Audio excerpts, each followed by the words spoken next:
नमस्कार दोस्तों, स्वागत है आप सभी लोग का आपके अपने YouTube channel live study Allahabad पर। तो जैसा कि आपको पता है, प्रत्येक दिन शाम को 7 बजे से हम लोग इकोनॉमिक्स के प्रीवियस ईयर क्वेश्चन पेपर को देखते हैं, या यूं कहें कि इकोनॉमिक्स के प्रैक्टिस सेशन को देखते हैं। और साथ ही साथ हमारी इकोनॉमिक्स की जो दूसरी क्लास है वो आपको लाइव स्टडी इलाहाबाद के मोबाइल एप्लीकेशन पे देखने को मिलता है, जहाँ पे आपको इकोनॉमिक्स के अलग अलग बैच देखने को मिलते हैं। और अलग अलग बैचेस में आपको आपके सिलेबस के अकॉर्डिंग एक रणनीति के तहत कंप्लीट इकोनॉमिक्स के कंटेंट प्रोवाइड किए जा रहे हैं, ताकि कम समय में बेहतर ढंग से आप इकोनॉमिक्स को सीख सकें, समझ सकें और सफलता को सुनिश्चित कर सकें। जैसे कि आपको आपके सिलेबस के अनुसार कंप्लीट इकोनॉमिक्स की थियोरी पढ़ाई जा रही है। थियोरी पढ़ना बहुत जरूरी है, क्योंकि जब तक आपकी थियोरी कंप्लीट नहीं होती है तब तक बहुत प्रकार की कंफ्यूजन में आप फंसे रहते हैं। तो सिंपल सटीक साधारण भाषा में कंप्लीट आपको आपके सिलेबस के अनुसार थियरी पढ़ाई जा रही है। इसकी लाइव क्लास होती है। अगर आप लाइव क्लास में नहीं जुड़ते हैं तो बाद में रिकॉर्डेड क्लास भी आपको मिल जाता है। साथ ही साथ यहाँ पे कंप्लीट आपको इकोनॉमिक्स का हैंड राइटिंग नोट्स मेरे खुद के द्वारा लिखा हुआ नोट्स मैं आप लोगों को प्रोवाइड करा रहा हूँ, क्योंकि बहुत सारे बच्चों का कंप्लेन होता है कि सर इकोनॉमिक्स के नोट्स मिलते नहीं है, या मिल भी जाते हैं तो इतने कॉम्प्लिकेटेड होते हैं कि समझ में नहीं आता है क्या पढ़ना है क्या छोड़ना है। तो सिंपल सटीक साधारण भाषा में मैं खुद की अपनी लिखी हुई नोट्स आप लोगों को दे रहा हूं, ताकि आप आराम से एक तरफ थियरी को पढ़िए और दूसरी तरफ नोट्स के माध्यम से रिवीजन करिए। आपको यहाँ पे टेस्ट सीरीज भी दिया जा रहा है, आप टेस्ट जरूर दीजिए, क्योंकि जब आप टेस्ट देते हैं तो ये बात आपको समझ में आती है, आप अपना मूल्यांकन कर पाते हैं कि प्रश्न कहाँ पे गलत हो रहे हैं, प्रश्न क्यों गलत हो रहे हैं। फिर आप क्या करिए कि धीरे धीरे टेस्ट दीजिए, अपनी गलतियों को सुधारिए, जिससे आपकी एक्यूरेसी बेहतर हो पाए। आपको यहाँ पे प्रीवियस ईयर के क्वेश्चन पेपर भी दिए जा रहे हैं, डायरेक्टली इनडायरेक्टली बहुत सारे प्रश्न प्रीवियस ईयर से पूछे जाते हैं, और करंट की भी क्लासेस आपकी यहाँ पे देखने को मिलती है। लाइफ टाइम की वैलिडिटी के साथ एडमिशन फीस केवल और केवल 2000 रुपए है। तो अगर आप एडमिशन लेना चाहते हैं तो आप डिस्क्रिप्शन बॉक्स में जाइए, लाइव स्टडी इलाहाबाद के मोबाइल एप्लीकेशन का लिंक मिल जाएगा, एप्लीकेशन को डाउनलोड कर लीजिएगा, और आप जिस भी परीक्षा की तैयारी कर रहे हैं उस परीक्षा का वहां पे आपको कोर्स मिल जाएगा। आप कोर्स को डायरेक्ट परचेज करके उसका स्क्रीनशॉट मुझे इस व्हाट्सएप नंबर पे जरूर सेंड कर दीजिएगा, ताकि आपको कंप्लीट बैच में ऐड करा दिया जाएगा। या अगर आपके पास किसी भी प्रकार की कोई भी इंक्वायरी है तो आप मुझे इस नंबर पे कॉल कर सकते हैं या व्हाट्सएप मैसेज कर सकते हैं। आपको इकोनॉमिक्स के सभी बैच मिल जाएंगे, जैसे उत्तर प्रदेश में TGT, PGT, GIC lecturer, LT grade, Bihar में 4.0 5.0 के लिए बैच मिल जाएगा, बिहार में सेट के लिए बैच मिल जाएगा, मध्य प्रदेश में वर्ग 1, मध्य प्रदेश में वर्ग 2, मध्य प्रदेश में वर्ग 3, साथ ही साथ मध्य प्रदेश में सेट के लिए अलग अलग बैच मिल जाएंगे। उत्तराखंड में लेक्चरर के लिए, उत्तराखंड में एलटी ग्रेड के लिए, यूजीसी नेट, छत्तीसगढ़ में set, Jharkhand TGT, Jharkhand PGT, D-S-B, अलग अलग राज्यों में असिस्टेंट प्रोफेसर, एमबीएस, केबीएस और अन्य परीक्षाओं के भी बैच आपको मिल जाएंगे। तो जो लोग भी हमारे साथ ईमानदारी से, मेहनत से जुड़ना चाहते हैं, बस आप मुझे एप्लीकेशन पे इन सभी कंटेंट को फॉलो करिए, यूट्यूब पे प्रैक्टिस करिए, कहाँ से प्रश्न बनेगा, बहुत ही कम समय में आप इकोनॉमिक्स को सीख पाएंगे, समझ पाएंगे और सफलता को सुनिश्चित कर पाएंगे। किसी भी प्रकार की इंक्वायरी के लिए इस नंबर पे कॉल या व्हाट्सएप मैसेज भी आप कर सकते हैं। चलिए, गुड इवनिंग एवरीबॉडी। अब हम लोग मूव करेंगे अपने सेशन की तरफ, और आज के सेशन का पहला प्रश्न आप लोग के सामने ये रहा कि भारतीय रुपए की विनिमय दर आजकल किस प्रकार निर्धारित होती है।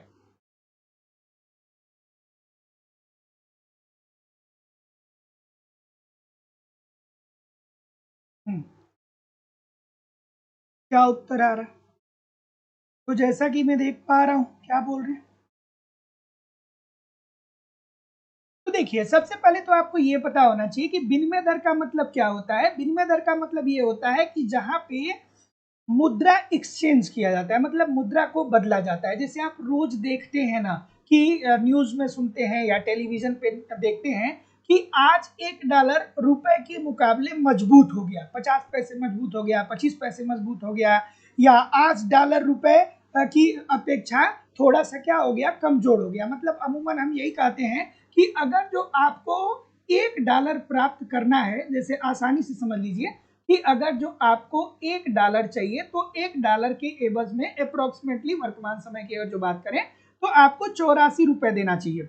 लेकिन यही 2010 का जब समय था, 2014 का जब समय था, तो $1 कितने रुपए के बराबर हुआ करता था? $1 60 रुपए के बराबर होता था। अगर जो हम आपसे ये कहें 2010 का सिनेरियो क्या था, तो आप कहेंगे कि सर जी 2010 में $1 जो था वो किसके बराबर था? वो बराबर था 60 रुपए की। अब ऐसा होता क्यों है?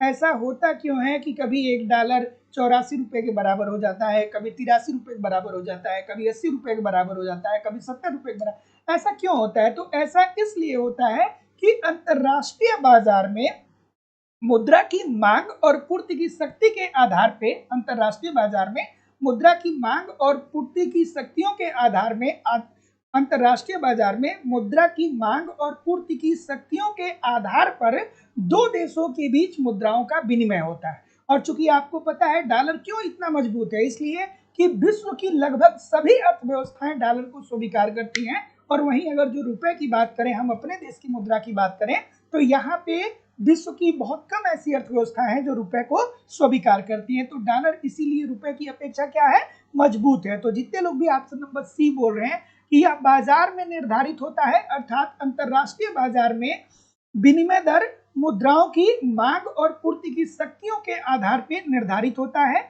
जब बाजार दर में बहुत अधिक उतार चढ़ाव की संभावना होती है, तब ऐसा वास्तव में देखने को मिलता है। सो ऑप्शन नंबर सी जितने लोग भी बोल रहे हैं सभी लोग का उत्तर ठीक हो जाएगा। अगला प्रश्न है कि बैंक दर क्या होता है। इंपॉर्टेंट प्रश्न है, आसान सा प्रश्न है कि बैंक दर क्या होता है। इजी सी बात है कि बैंक दर क्या होता है। तो देखिए, इजी सी बात है, मैं आपको एक लाइन में बताऊंगा। जैसे मान लीजिए कि ये रहा आरबीआई, अर्थात हमारे देश का केंद्रीय बैंक। ये रहा व्यापारिक बैंक, व्यापारिक बैंक। और ये रहे हम लोग, अर्थात जनता, जनता। तो देखिए, जब हम लोग व्यापारिक बैंकों से लेन देन करते हैं तो उस पर क्या लगता है, उस पर ब्याज दर लगता है, उस पर ब्याज दर लगता है। जब आप बैंक में जाते हैं तो कहते हैं ना कि कै परसेंट के ब्याज दर पे हमको ऋण मिल सकता है, या अगर जो हम अपना पैसा जमा कर रहे हैं तो कै परसेंट हमें ब्याज दर मिलेगा। लेकिन जब आरबीआई अर्थात देश का केंद्रीय बैंक व्यापारिक बैंकों को ऋण देता है तो जो ब्याज वसूल करता है उसे ही हम लोग क्या बोलते हैं, उसे ही हम लोग बोलते हैं बैंक दर। ठीक है, तो जिसे हम और आप ब्याज दर बोलते हैं ना, क्योंकि हमारा और आपका लेन देन किससे होता है, व्यापारिक वाणिज्यिक बैंक से होता है। लेकिन जब आरबीआई व्यापारिक बैंकों को ऋण दे रही है तो उस पर जो दर वसूल कर रही है उसी को हम क्या बोलेंगे, बैंक दर। अब बहुत सारे लोग को यहाँ पे एक कंफ्यूजन होता है।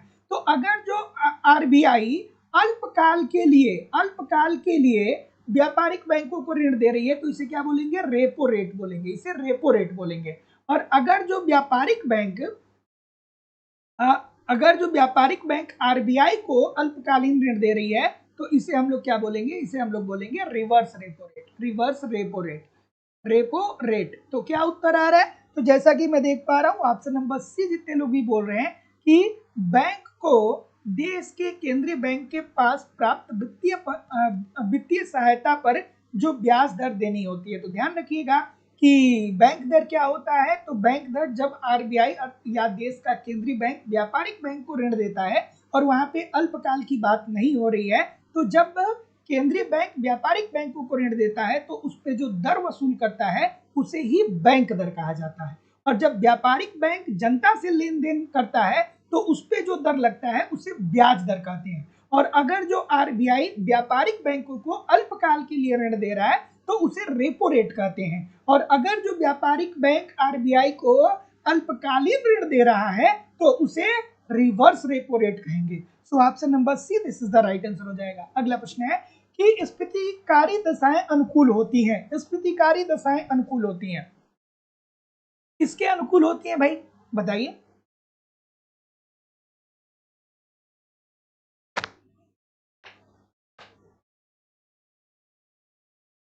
ठीक, अब बात को ध्यान से समझिएगा। स्फीतिकारी दशाएं अर्थात ये किसकी बात कर रहा है, ये बात कर रहा है कि अर्थव्यवस्था में मुद्रा स्फीति बढ़ रही है। अगर जो मुद्रा स्फीति बढ़ रही है तो इसका सीधी सीधी क्या मतलब होता है कि अर्थव्यवस्था में महंगाई आ रही है। अर्थव्यवस्था में क्या आ रही है, महंगाई आ रही है। जब अर्थव्यवस्था में मुद्रा स्फीति बढ़ रहा है तो हम कहेंगे कि अर्थव्यवस्था में महंगाई आ रही है। इकोनॉमिक्स की भाषा में जिसे मुद्रा स्फीति बोलते हैं उसे ही हम लोग अपने घरों में महंगाई बोलते हैं।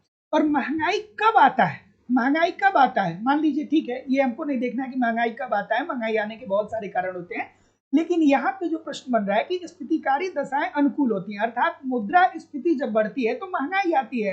महंगाई आता है तो मुद्रा की जो वैल्यू होती है, महंगाई आती है तो वस्तु की कीमतों में वृद्धि होता है, वस्तु की कीमत बढ़ता है, और जब वस्तु की कीमत बढ़ता है तो मुद्रा का की जो वैल्यू होती है, मुद्रा का जो मूल्य होता है उसमें कमी आती है। मुद्रा का मूल्य क्या होता है? मुद्रा मूल्य में कमी आती है, मुद्रा के मूल्य में कमी आती है। तो अब इस बात को एक उदाहरण के तौर पे मैं आपको बताऊंगा और आपको पूरी जिंदगी भर याद रहेगा, ठीक है। जैसे आप चले जाइए 2005 के समय में, 2005 के समय में चले जाइए, उससे थोड़ा और पहले जाइए, 2000 के समय में चले जाइए। तो 2000, जब सन 2000 की हम बात करते हैं तो आपको 1 रुपए में कितने गोलगप्पे मिलते थे? 4 गोलगप्पे मिलते थे। 1 रुपए में 4 गोलगप्पे मिलते थे सन 2000 में। लेकिन सन 2000 में 1 रुपए में 4 गोलगप्पे मिलते थे, अर्थात 10 रुपए में 40 गोलगप्पे मिलते थे। 10 रुपए में कितने गोलगप्पे मिलते थे? 40 गोलगप्पे मिलते थे।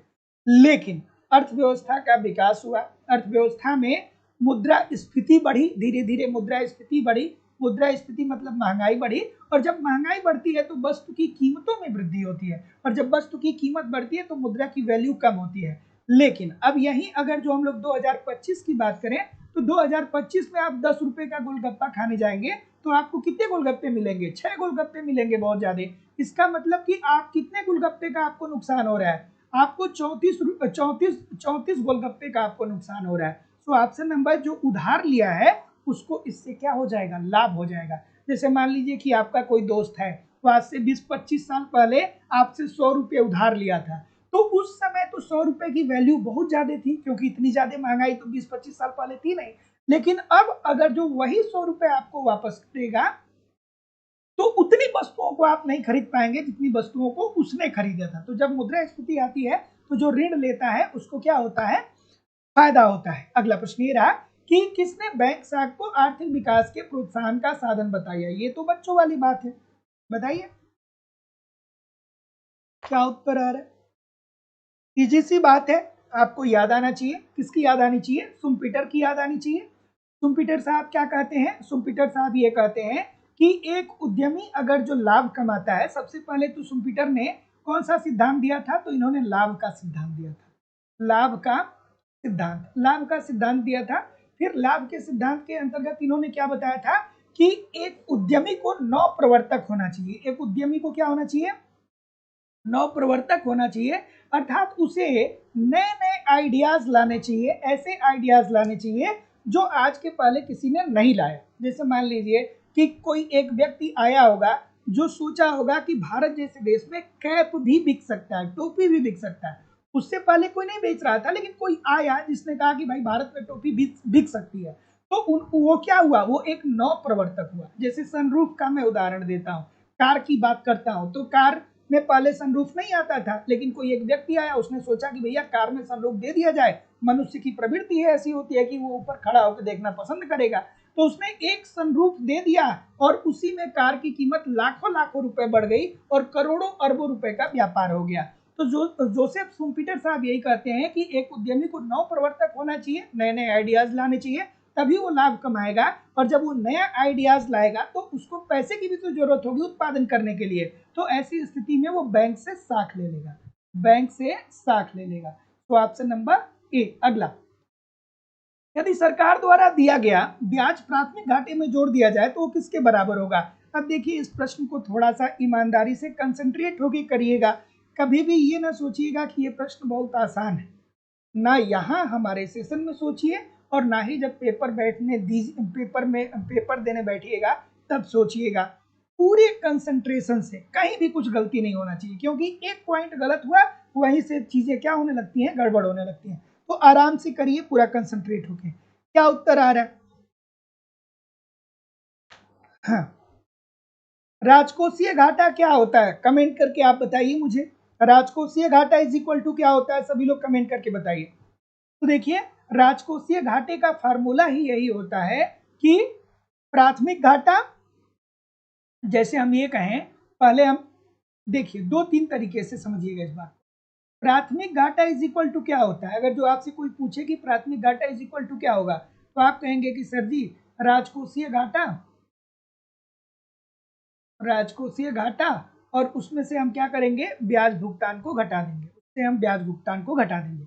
अब इसी तरीके से आपसे यहाँ पे पूछ रहा है कि क्या पूछ रहा है यहाँ पे, प्राथमिक घाटे में क्या जोड़ा जाता है। यदि सरकार द्वारा दिया गया ब्याज प्राथमिक घाटे में जोड़ दिया जाए तो वो किसके बराबर होगा। तो अब देखिए इसको जोड़ने की बात हो रही है तो फिर पक्षांतर कर दीजिए। अब ब्याज को इधर लाइए, ब्याज को इधर लाइए, तो हम क्या कह सकते हैं कि प्राथमिक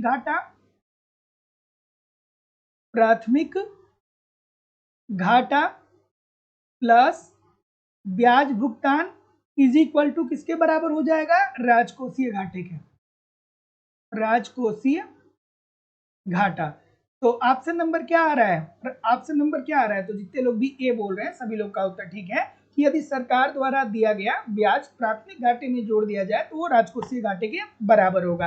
अब देखिए यहाँ भी थोड़ा बात को ध्यान में रखिएगा कि कैसे पक्षांतर करके प्रश्न को सही किया जा सकता है, क्योंकि बहुत सारे लोग माइनस प्लस में कंफ्यूज होते हैं, तो ऐसी कंफ्यूजन की स्थिति न रहे। अगला प्रश्न ये रहा कि पूंजी उत्पाद अनुपात के बारे में निम्नलिखित कथन में कौन सा कथन सही नहीं है। सभी लोग वीडियो को लाइक कर दीजिए, शेयर कर दीजिए। रागनी सिंह जी, संजय कुमार जी, नौशाद अली जी, रूपा जी, मोनिका जी, बादल जी, प्रदीप मौर्य जी, शिवानी श्रीवास्तव जी, स्मिता तिवारी जी, खुशी राठौर जी, इतने सारे लोग क्लास देख रहे हैं, फिर भी लाइक और शेयर की संख्या बहुत कम है। सभी लोग एक बार वीडियो को लाइक कर दीजिए, शेयर कर दीजिए। चैनल पे नए हैं तो चैनल को सब्सक्राइब करके बेल आइकन को जरूर क्लिक कर दीजिए। चलिए क्या उत्तर आ रहा है भाई, option number A B C D. तो अब अगर जो आपने पूंजी उत्पाद अनुपात के बारे में पढ़ा होगा तो पूंजी उत्पाद अनुपात तीन बातों की व्याख्या करता है। पूंजी उत्पाद अनुपात क्या करता है, तीन बातों की व्याख्या करता है। कौन कौन सी, पहली बात ये करता है कि यह उत्पादन की तकनीकी के पे निर्भर करता है, ठीक है, आपकी उत्पादन की जो तकनीकी है उस पे निर्भर करेगा कि आपकी पूंजी उत्पाद अनुपात का स्तर कैसा होगा, ये बात तो बिल्कुल ठीक है। दूसरा है कि यह पूंजी के उपयोग की गहनता पे भी निर्भर करेगा, देयर इज नो डाउट, और यह पूरक साधनों की कार्यकुशलता पे भी निर्भर करता है।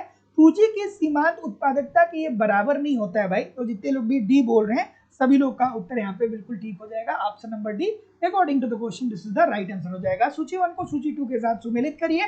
कोई भी इकोनॉमिक्स का पेपर देखेंगे तो यहाँ से एक प्रश्न डायरेक्टली इनडायरेक्टली आने के भरपूर चांसेस होते हैं। क्या उत्तर आ रहा है बताइए। हाँ, क्या उत्तर आ रहा है,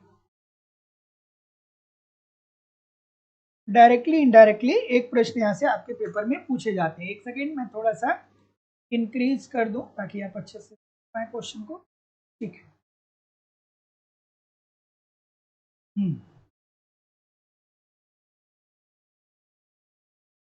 तो देखिए अगर जो हम लोग मल्होत्रा समिति की बात करें तो मल्होत्रा समिति किससे जुड़ा है, हाँ, बैंकिंग सुधार से था ना। आर एन मल्होत्रा समिति किससे संबंधित था, बैंकिंग सुधार से था, अर्थात बीमा सुधार से था। मल्होत्रा समिति किससे था, बीमा से था ना। तो बीमा कहाँ पे है, दूसरा है ना, आर एन मल्होत्रा बीमा क्षेत्र में सुधार से, ठीक है। रंगराजन साहब की बात करें तो ये तो सबको पता होगा, reserve bank of India. Narasimhan committee की बात करें तो बार बार ये प्रश्न आप लोगों के पेपर में आता है, बैंकिंग क्षेत्र में सुधार से संबंधित। और ओंकार स्वामी समिति की बात करें तो ये औद्योगिक रगुणता से संबंधित है। अब आपके दिमाग में आना चाहिए कि सर जी इसका मतलब क्या होता है, बहुत लोगों को नहीं पता होता है। तो देखिए समय समय पे सरकार अपनी अर्थव्यवस्था का असेसमेंट करती है और फिर सरकार देखती है कि किस तरीके से हमें उद्योग में सुधार करना है, बीमा में सुधार करना है, बैंक में सुधार करना है।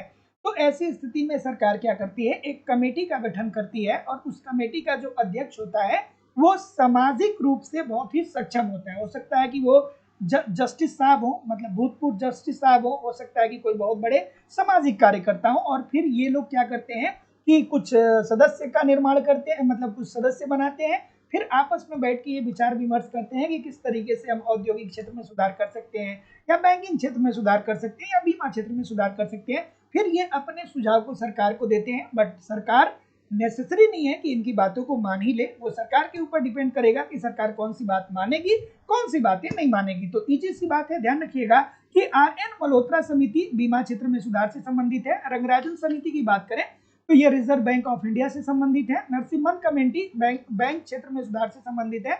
और ओमकार स्वामी औद्योगिक रगूढ़ता से संबंधित है। अगला प्रश्न ये रहा कि केन्स के पूर्व जिस अर्थशास्त्री ने बेरोजगारी की समस्या पर विचार किया वह कौन सा था? क्या उत्तर आ रहा है? किसका बर्थडे है भाई? जिसका भी बर्थडे है, जन्मदिन की आपको बहुत सारी शुभकामनाएं। चलिए, क्या उत्तर आ रहा है? केन्स के पूर्व जिस अर्थशास्त्री ने बेरोजगारी की समस्या पर विचार किया वह कौन था? तो इजी सी बात है, आपको पता ही होना चाहिए कि केन्स के पहले आते हैं पीगू साहब।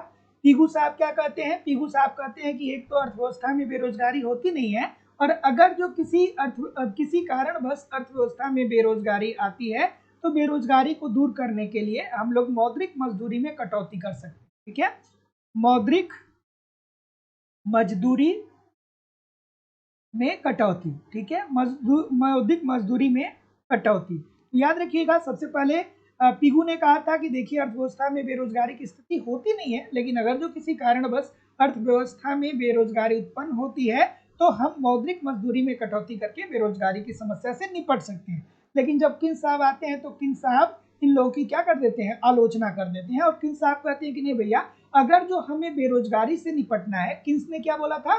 किन्स ने कहा था कि हमें बेरोजगारी से निपटना है तो हमें अर्थव्यवस्था में निवेश के स्तर को बढ़ाना होगा। ठीक है, so option number C this is the right answer हो जाएगा। अगला, इस सकल राष्ट्रीय उत्पाद की गणना में हम सम्मिलित नहीं करते हैं। क्या उत्तर होगा?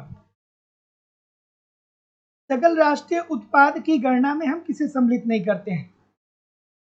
सभी लोग वीडियो को लाइक कर दीजिए, शेयर कर दीजिए। चैनल पे नए हैं तो चैनल को सब्सक्राइब करके बेल आइकन को जरूर क्लिक कर दीजिए। क्या उत्तर आ रहा है कि सकल राष्ट्रीय उत्पाद की गणना में हम किसको शामिल नहीं करते हैं? तो देखिए भैया, सकल राष्ट्रीय उत्पाद की गणना में हम हस्तांतरण भुगतान को शामिल नहीं करते हैं। और हस्तांतरण भुगतान क्या होता है? जैसे पेंशन हो गया, पेंशन, छात्रवृत्ति और उपहार। उपहार जैसे सरकार लैपटॉप देती है, ये क्या है? उपहार है। सरकार टैबलेट देती है, सरकार मोबाइल देती है, तो ये क्या है? ये उपहार, तो उपहार ही तो है ना। तो सकल राष्ट्रीय उत्पाद की गणना करते समय हम हस्तांतरण भुगतान को शामिल नहीं करते हैं। क्यों नहीं करते हैं? क्योंकि पेंशन, छात्रवृत्ति, उपहार, इसके एवज में सरकार को आप कोई सेवा नहीं देते हैं। जैसे पेंशन है तो एक कर्मचारी अपने घर पे बैठा हुआ है और पेंशन प्राप्त कर रहा है, तो वास्तविक रूप में वो सरकार को तो कोई सेवा दे नहीं रहा है। सरकार को कोई सेवा दे रहा है? नहीं दे रहा है, लेकिन इसके बावजूद भी उसे पेंशन मिल रहा है। एक छात्र है, वो छात्रवृत्ति पा रहा है, तो छात्र को सरकार छात्रवृत्ति तो दे रही है, लेकिन छात्रवृत्ति के बदले में क्या आप सरकार को कोई सर्विस दे रहे हैं? नहीं दे रहे। सरकार लैपटॉप मोबाइल आपको देती है, लेकिन क्या आप उसके बदले में सरकार को सर्विस दे रहे हैं? नहीं दे रहे ना। तो इसे ही कहते हैं हस्तांतरण भुगतान। अर्थात जो भुगतान आपको मिल रहा है, जो लाभ आपको मिल रहा है, उस लाभ के बदले आप सरकार को कोई भी सेवा नहीं दे रहे हैं। तो इस प्रकार के ही भुगतान को हस्तांतरण भुगतान कहते हैं। तो सकल राष्ट्रीय उत्पाद की गणना में हम किसको सम्मिलित नहीं करेंगे? तो हस्तांतरण भुगतान को। हस्तांतरण भुगतान जैसे पेंशन, छात्रवृत्ति और उपहार। अगला प्रश्न ये रहा कि व्यक्तिगत आय बराबर होगी। क्या खूबसूरत सा प्रश्न है। व्यक्तिगत आय किसके बराबर होती है? बताइए भाई, व्यक्तिगत आय किसके बराबर होती है? अब आपको दो तीन बातें याद आनी चाहिए कि एक व्यक्तिगत आय किसके बराबर होगी, दूसरा व्यय योग्य आय किसके बराबर होगी। सभी लोग कमेंट करके बताइए कि व्यय योग्य आय किसके बराबर होता है। कल के सेशन में मैंने इसको सविस्तार से आपको बताया था। सभी लोग कमेंट करके बताइए भाई। चलिए बताइए। अंजुषा तनवार जी, नौशाद अली जी, बादल जी, प्रदीप मौर्य जी, मोनिका जी, रवि प्रकाश जी, स्मिता तिवारी जी, खुशी राठौर जी, शिवानी श्रीवास्तव जी, वृष्टि शर्मा जी, सर्वेश जी, सुनीता शर्मा जी, अक्षय जी, फरीन फातिमा जी, सर्वेश कुमार जी, हरीश जी, संजय कुमार जी, सुनीता शर्मा जी, राजन सिंह जी, प्रियम जी। सभी लोगों से निवेदन है, इतने सारे लोग क्लास देख रहे हैं फिर भी लाइक और शेयर की संख्या बहुत कम है। अरे यार, लाइक शेयर किया करिए, क्लास आपकी है, आप नहीं करेंगे तो करेगा कौन? चलिए, क्या उत्तर आ रहा है बता दीजिए मुझे। सो ऑप्शन नंबर, इस प्रश्न का उत्तर क्या आ रहा है? इस प्रश्न का उत्तर क्या आ रहा है? देखिए, बहुत सारे लोग इस प्रश्न को गलत कर रहे हैं। देखिए, व्यय योग्य आय जो होती है ना, वो आपकी कुल आय, आपकी कुल आय माइनस प्रत्यक्ष कर। प्रत्यक्ष कर।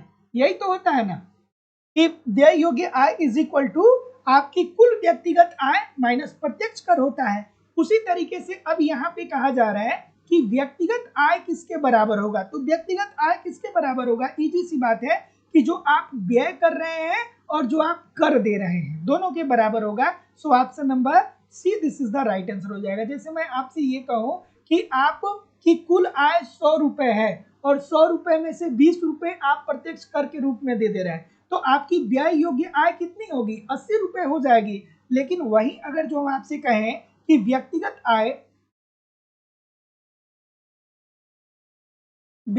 आय किसके बराबर होता है, तो व्यक्तिगत आय इज इक्वल टू व्यय योग्य आय प्लस व्यक्तिगत प्रत्यक्ष करके। जैसे हम आपसे कहें कि आपकी व्यक्तिगत आय 100 रुपए है, तो 100 रुपए में से मान लीजिए कि 20 रुपए आपने क्या कर दिया, प्रत्यक्ष कर दे दिया, माइनस होगा सॉरी, 20 रुपए आपने प्रत्यक्ष कर दे दिया और आपने कितना व्यय किया है, 80 रुपए व्यय किया है, तो ये आपकी व्यय आय होगी। सो ऑप्शन नंबर जितने लोग भी सी बोल रहे हैं सभी लोग का उत्तर ठीक है, इजी सी बात है। अगला प्रश्न ये रहा कि बजट रेखा का ढाल किस बात पे निर्भर करेगा। बजट रेखा का ढाल किस बात पे निर्भर करेगा।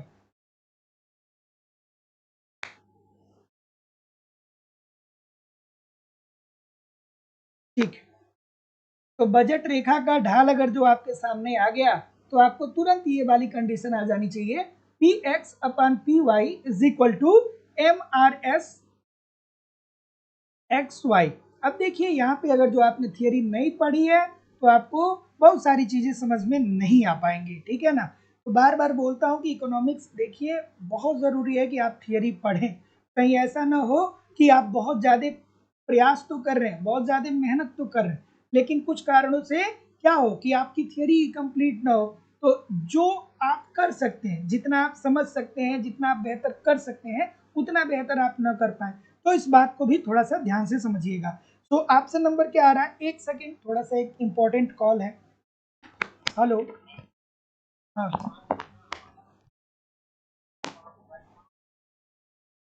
मैं लाइव हूँ क्लास पे। हाँ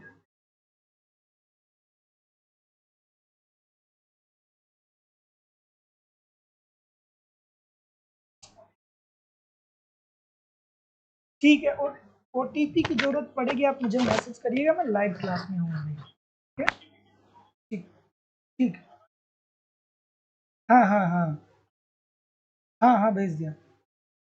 ठीक,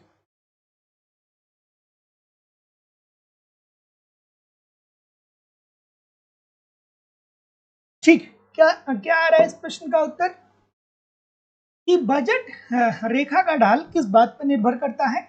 तो जितने लोग भी ऑप्शन नंबर बी बोल रहे हैं, तो अब बजट रेखा आपने पढ़ा होगा तो आप आसानी से इस प्रश्न को कर पाएंगे। तो जितने लोग भी बोल रहे हैं कि वस्तुओं की कीमत पे, सभी लोगों का उत्तर ठीक हो जाएगा। Option number B according to the question this is the right answer हो जाएगा। तो उपभोक्ता की आय तथा दो वस्तुओं की कीमत के दिए जाने पर बजट रेखा का प्रत्येक बिंदु दो वस्तुओं के ऐसे संयोग को प्रकट करता है जिसे उपभोक्ता क्रय कर सकता है। So option number B according to the question this is the right answer हो जाएगा। अगला प्रश्न कि जब औसत लागत वक्र नीचे की ओर गिरता है तो सीमांत लागत वक्र पे क्या असर पड़ता है।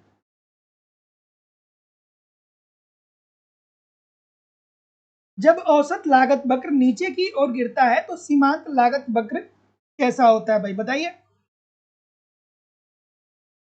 अच्छा सा प्रश्न है।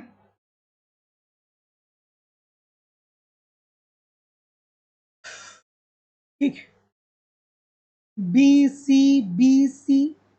तो देखिए, जब औसत लागत वक्र एसी नीचे गिरता है तब सीमांत लागत एमसी वक्र क्या बोल रहे हैं,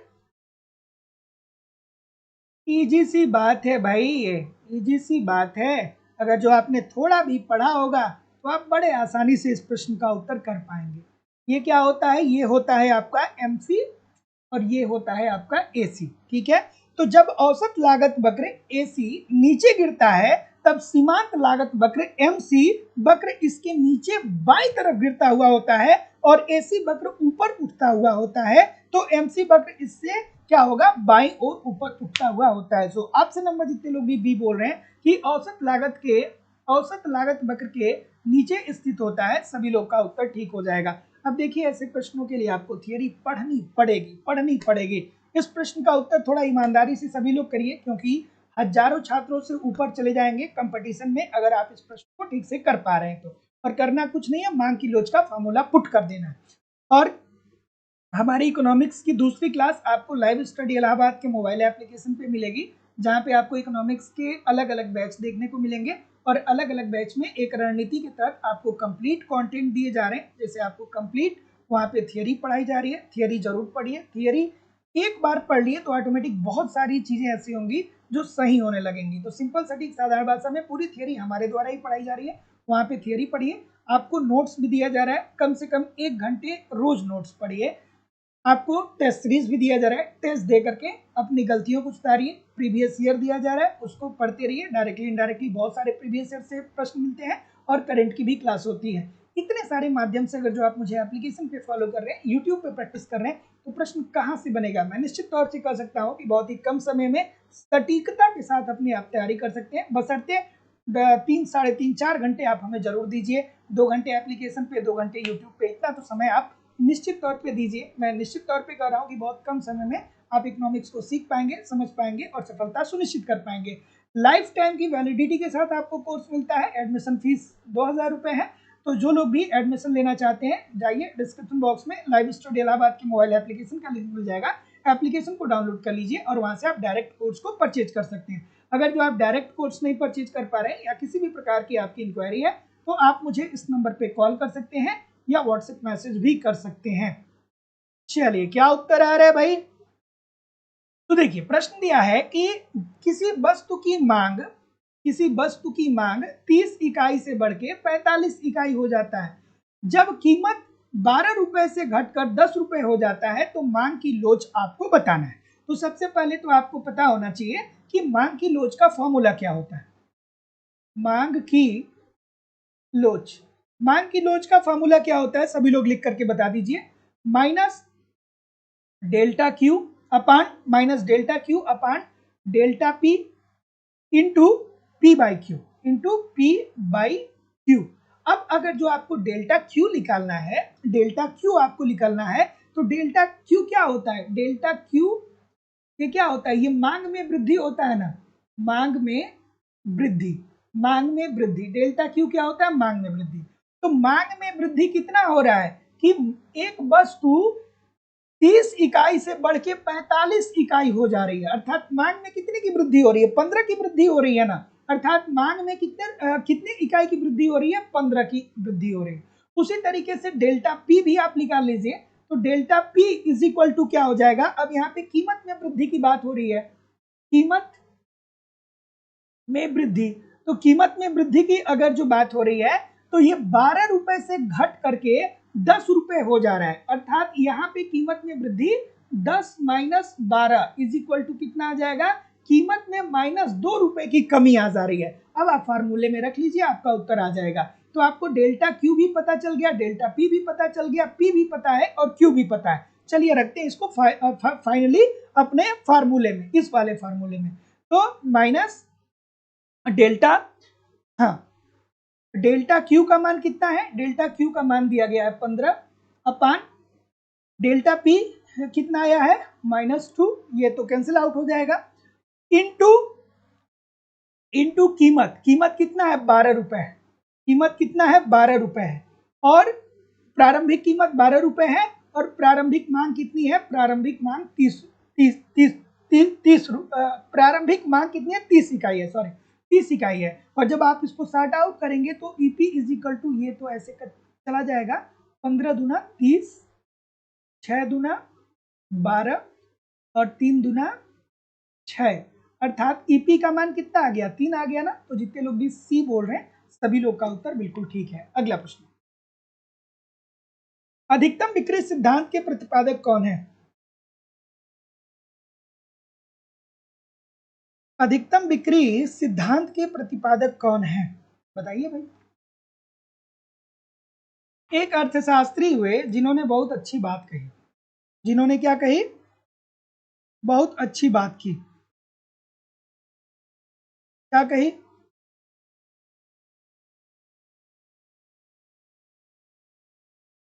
एक अर्थशास्त्री हुए जिन्होंने बहुत अच्छी बात कही। उन्होंने ये कहा कि एक जो फर्म होता है ना, उसे लाभ के चक्कर में नहीं पड़ना चाहिए। एक फर्म को अधिकतम लाभ के चक्कर में नहीं पड़ना चाहिए। एक फर्म को अधिकतम लाभ के चक्कर में नहीं पड़ना चाहिए, उसे अधिकतम बिक्री करना चाहिए। क्योंकि अगर जो कोई फर्म अधिकतम बिक्री करेगा तो ऑटोमेटिक उस फर्म का लाभ क्या हो जाएगा? अधिकतम हो जाएगा। और ये बात कही गई थी बॉमेल के द्वारा। तो बॉमेल ने ये बात कही थी कि किसी फर्म को बहुत ज्यादा लाभ के चक्कर में न पड़ना चाहिए। ये नहीं सोचना चाहिए कि हमको लाभ बढ़ाना है, लाभ नहीं बढ़ाना चाहिए। उसको अधिक से अधिक वस्तुओं को बेचना, अधिक से अधिक वस्तुओं की बिक्री करना चाहिए, ताकि वो और जब वो अधिक से अधिक वस्तुओं की बिक्री करेगा तो ऑटोमेटिक लाभ उसका अधिकतम हो जाएगा। ये बॉमेल साहब के द्वारा कहा गया था। अगला प्रश्न ये रहा कि अधिमान वक्र की संकल्पना का प्रतिपादन किसने किया था? ये भी आसान सी बात है। अधिमान वक्र की परिकल्पना का प्रतिपादन किसने किया था? अब आपको पता होना चाहिए कि अधिमान वक्र क्या होता है। तो दो या दो से अधिक वस्तुओं के ऐसे संयोग या युग्मों को प्रदर्शित करने वाला वक्र जिससे उपभोक्ता को समान संतुष्टि प्राप्त होती है, उसे ही हम संतुष्टि वक्र या अधिमान वक्र कहते हैं। तो अगर जो आपसे कोई पूछे कि अधिमान वक्र क्या होता है, तो आपको पता होना चाहिए, बताना चाहिए कि देखिए भैया, अधिमान वक्र की संकल्पना, सबसे पहले तो ये जानिए कि अधिमान वक्र की संकल्पना किसने दिया था? तो हिग्स ने दिया था। क्या बोला था? ये बोला था कि दो, हाँ ठीक है, ठीक है। तो अधिमान वक्र की संकल्पना किसने दिया था? हिग्स ने दिया था। क्या कहा था कि दो या दो से अधिक वस्तुओं के ऐसे संयोग या युग्मों को प्रदर्शित करने वाला वक्र जिसे उपभोक्ता को समान संतुष्टि मिलती है, उसे ही हम क्या बोलते हैं? अनाधिमान वक्र बोलते हैं। ऑप्शन नंबर ए। अगला प्रश्न है कि एक फर्म विक्रय लागतें व्यय करती है। एक फर्म विक्रय लागत, किस फर्म के अंतर्गत विक्रय लागत देखने को मिलता है? अब विक्रय लागत क्या होता है? विक्रय लागत का मतलब ये होता है कि एक फर्म अपने प्रोडक्ट को बेहतर दिखाने के लिए, एक फर्म अपने प्रोडक्ट को बेहतर दिखाने के लिए एडवर्टाइजमेंट करती है। जैसे आप देखते हैं ना कि लक्स साबुन का एडवर्टाइजमेंट आता है, लाइफ बॉय का एडवर्टाइजमेंट आता है, ब्रिटानिया का एडवर्टाइजमेंट आता है ना। और वो लोग क्या दिखाते हैं? वो लोग यही दिखाते हैं कि हमारा प्रोडक्ट बेहतर है। किसी एक्टर को या एक्ट्रेसेस को 10 सेकेंड की एडवर्टाइजमेंट के लिए, प्रचार के लिए वो करोड़ों रुपए लोग देते हैं, बस इसलिए कि उनके प्रोडक्ट मार्केट में बिके। अगर जो शाहरुख खान प्रचार करेंगे तो बहुत लोग खाएंगे। ठीक है। सो ये कहाँ पे देखने को मिलता है? ये देखने को मिलता है एकाधिकारिक प्रतिस्पर्धा बाजार में। और एक एकाधिकारिक प्रतिस्पर्धा बाजार की एक ऐसी स्थिति होती है जहां पे बहुत सारे विक्रेता होते हैं, लेकिन समरूप नहीं बल्कि विभेदित वस्तु का उत्पादन होता है। Option number C. अगला, त्वरक सिद्धांत का प्रतिपादन किसने किया था? ये भी बच्चों वाली बात आ गई कि त्वरक सिद्धांत का प्रतिपादन किसने किया था। तो याद रखिएगा कि ये बात है 1917 की बात है, ये है ना। त्वरक का सिद्धांत, तो देखिए सबसे पहले याद होना चाहिए कि त्वरक सिद्धांत सर्वप्रथम किसने दिया था? बार बार पूछा जाता है कि त्वरक का सिद्धांत सर्वप्रथम किसने दिया था। तो त्वरक का सिद्धांत सर्वप्रथम ऑस्ट्रेलियन ने दिया था। ऑस्ट्रेलियन ने दिया था।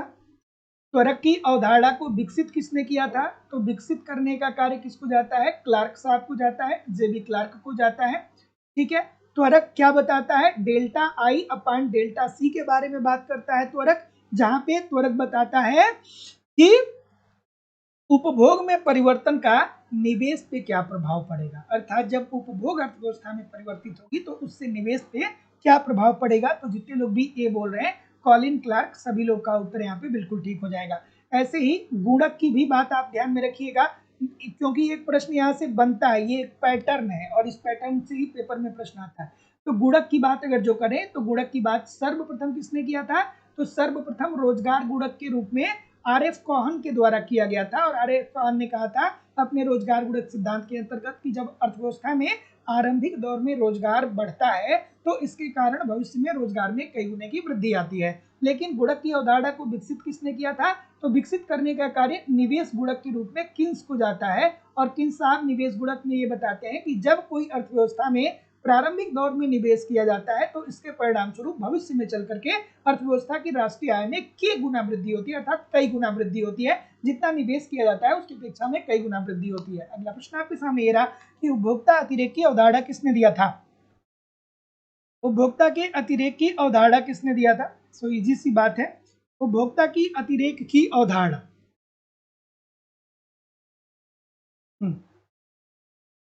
क्या बोल रहे हैं? एक सेकेंड, थोड़ा सा कुछ इंपॉर्टेंट है। हेलो,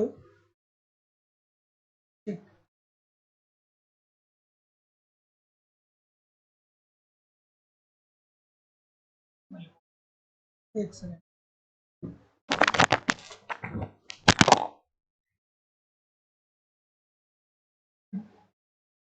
नंबर आपने यही डाला है क्या? वो दूसरा वाला नंबर नहीं डाला है क्या? ठीक है ठीक है। डबल 49817 9817। हाँ, फिर कौन सा मेल वो वाला डाले हैं ना जो उस पे?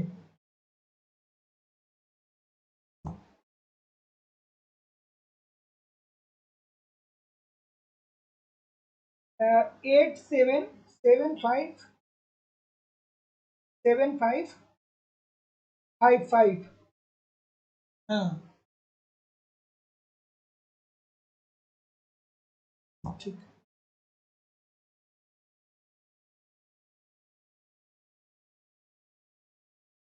चलिए, इस प्रश्न का उत्तर क्या आ रहा है? तो जैसा कि मैं देख पा रहा हूँ ऑप्शन नंबर क्या बोल रहे हैं, क्या बोल रहे हैं? उपभोक्ता की अतिरेक की अवधारणा किसने दिया था?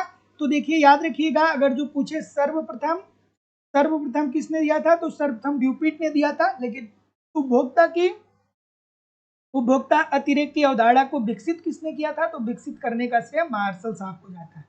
विकसित किसने किया था? तो विकसित करने का श्रेय मार्शल साहब को जाता है। और उपभोक्ता का अतिरेक क्या होता है?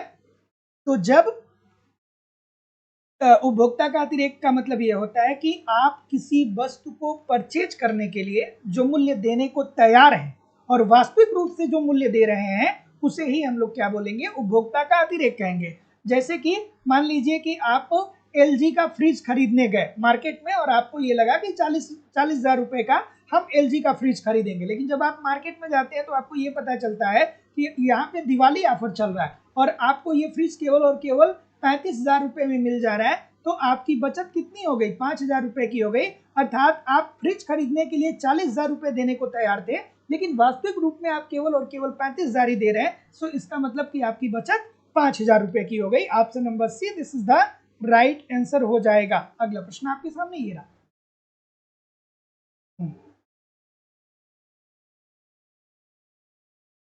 ठीक,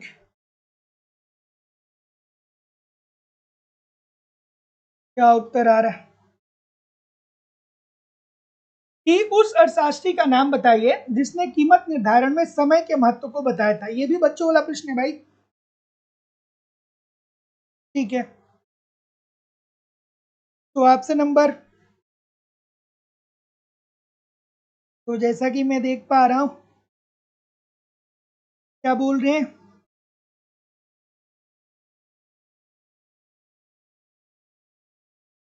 ठीक है,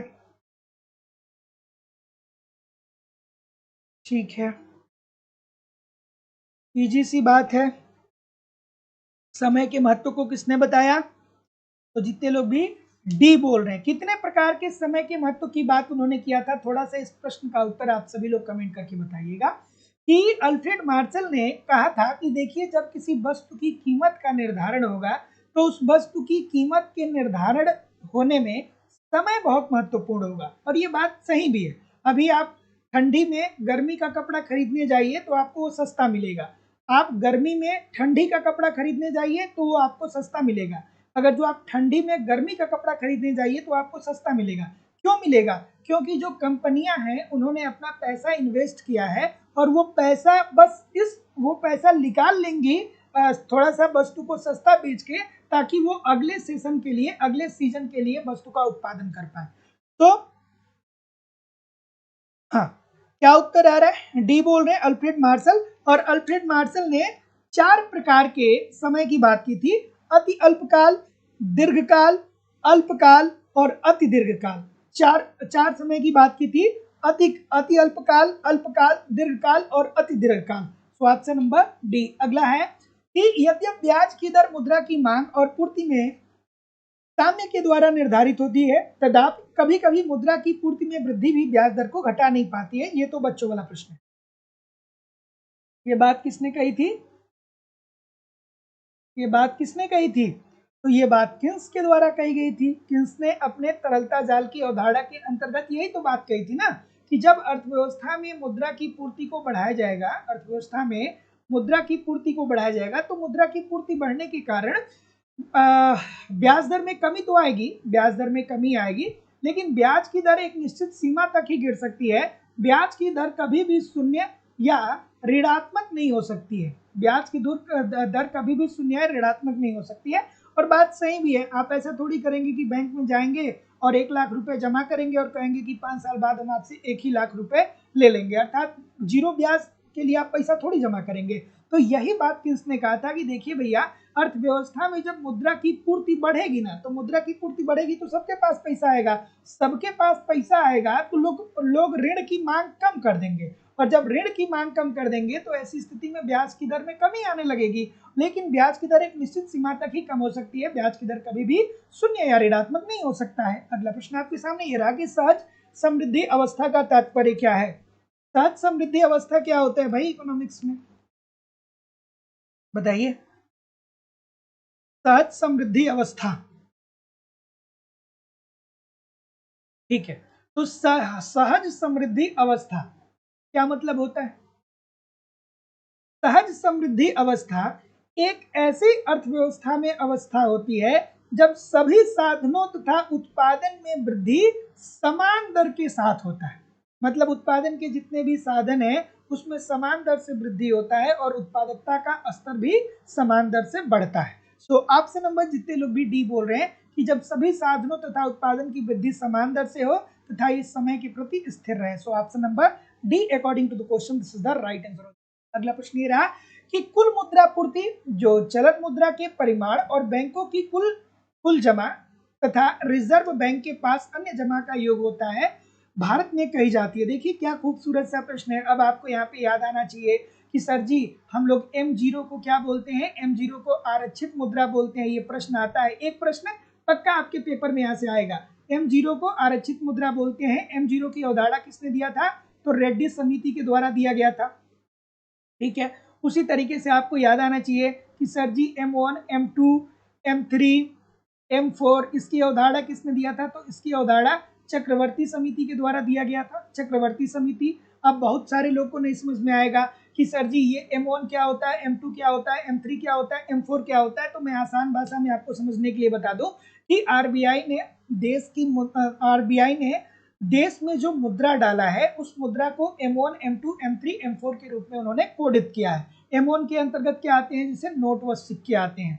M1 को हम क्या बोलते हैं? M1 को हम बोलते हैं संकीर्ण मुद्रा या नैरो मनी, ठीक है। फिर M3 को हम क्या बोलते हैं? M3 को हम बोलते हैं विस्तृत मुद्रा। और M3 के अंतर्गत क्या क्या आता है? तो M3 इज इक्वल टू क्या होता है? M3 इज इक्वल टू होता है M1। M1 में क्या क्या आता है? सभी लोग कमेंट करके बताइए कि M1 में क्या क्या आता है, सभी लोग कमेंट करके बताइए। तो M3 इज इक्वल टू क्या होता है? M1 प्लस बैंकों में जमा लोगों की सावधि जमा, बैंक में लोगों की सावधि जमा, सावधि जमा। अब इसीलिए कहता हूं कि कॉपी पेन पास रखिए, थोड़ा थोड़ा चीज़ों को लिखा करिए, क्योंकि बहुत सारी ऐसी चीज़ें हैं जो लिखना पड़ेगा, जिसका रिवीजन करना पड़ेगा, तभी जाकर के चीज़ें बेहतर हो पाएंगी। तो ऑप्शन नंबर क्या आ रहा है? ऑप्शन नंबर जितने लोग भी सी बोल रहे हैं सभी लोग का उत्तर ठीक है। तो कुल मुद्रा पूर्ति जो चलन मुद्रा के परिमाण और बैंकों की कुल जमा तथा रिजर्व बैंक के पास अन्य जमा का योग होता है, भारत में क्या कही जाती है? उसे विस्तृत मुद्रा कही जाती है, अर्थात M3। और M3 को क्या बोलते हैं? M3 को विस्तृत मुद्रा बोलते हैं, M0 को आरक्षित मुद्रा बोलते हैं, M1 को संकीर्ण मुद्रा या नैरो मनी बोलते हैं। अगला प्रश्न आपके सामने ये रहा कि पूर्ण प्रतियोगिता में फर्म का लाभ किस पे निर्भर करेगा। एक प्रश्न आप लोग के पेपर में यहाँ से निश्चित तौर पे पूछा जाता है। तो अब आपको सबसे पहले तो ये पता होनी चाहिए कि पूर्ण प्रतियोगिता का मतलब क्या होता है, बताइए।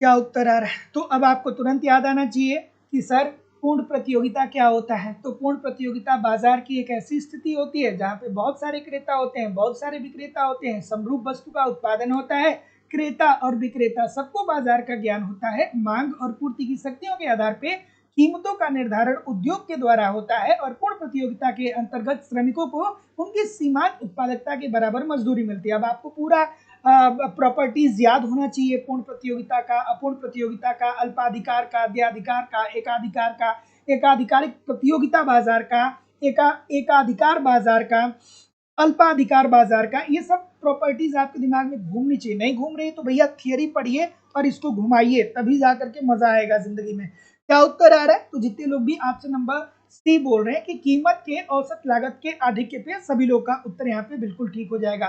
पूर्ण प्रतियोगिता में फर्म का लाभ किस पे निर्भर करेगा कि भैया उस वो फर्म क्या कीमत वसूल कर रहा है और उसकी औसत लागत क्या है। तो जैसे मान लीजिए कि हम कहें कि किसी एक वस्तु की उत्पादन की औसत लागत 5 रुपए है, ठीक है, और वो कीमत कितना वसूल कर रहा है, कीमत 7 रुपए वसूल कर रहा है। तो इसका मतलब कि 2 रुपए का उसे लाभ हो रहा है, 2 रुपए का उसे लाभ हो रहा है। So option number C. अगला है कि कृषि आयकर है। कृषि आयकर क्या है भाई? कृषि आयकर है।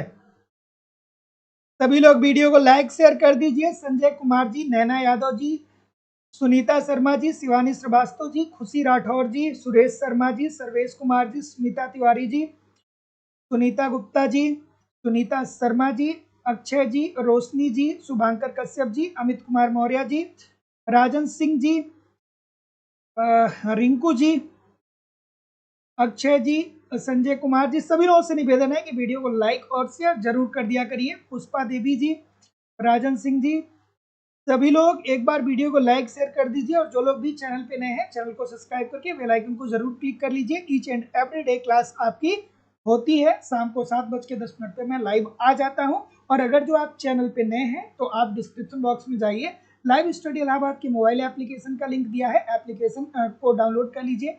लाइव स्टडी इलाहाबाद के व्हाट्सएप चैनल का लिंक है, व्हाट्सएप चैनल को ज्वाइन कर लीजिए ताकि आपको नोटिफिकेशन मिलता रहे।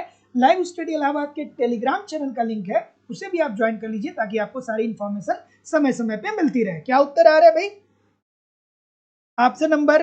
तो जितने लोग भी बी बोल रहे हैं सभी लोग का उत्तर यहाँ पे बिल्कुल ठीक हो जाएगा। कृषि आयकर जो होता है ये राज्य सूची में सम्मिलित होता है। आप सभी लोग को पता ही होना चाहिए कि भू राजस्व ये कौन वसूल करता है, ये राज्य सरकार ही तो वसूल करती है ना, तो ये राज्य सूची के अंतर्गत आ जाएगा। तो option number B according to the question this is the right answer हो जाएगा। अगला प्रश्न ये रहा, थोड़ा सा एडजस्ट करना होगा, एक सेकंड।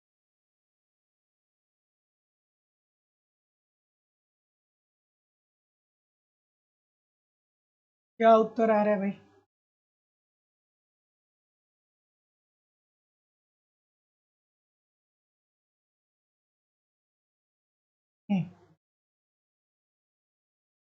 कि निम्नलिखित में से कौन सा केंद्रीय बैंक को खुले बाजार में की गई क्रियाओं के उद्देश्यों को पूर्ण रूप से प्रस्तुत करता है। अब आपको पता ही होगा कि केंद्रीय बैंक खुले बाजार के अंतर्गत प्रतिभूतियों का क्रय विक्रय करता है।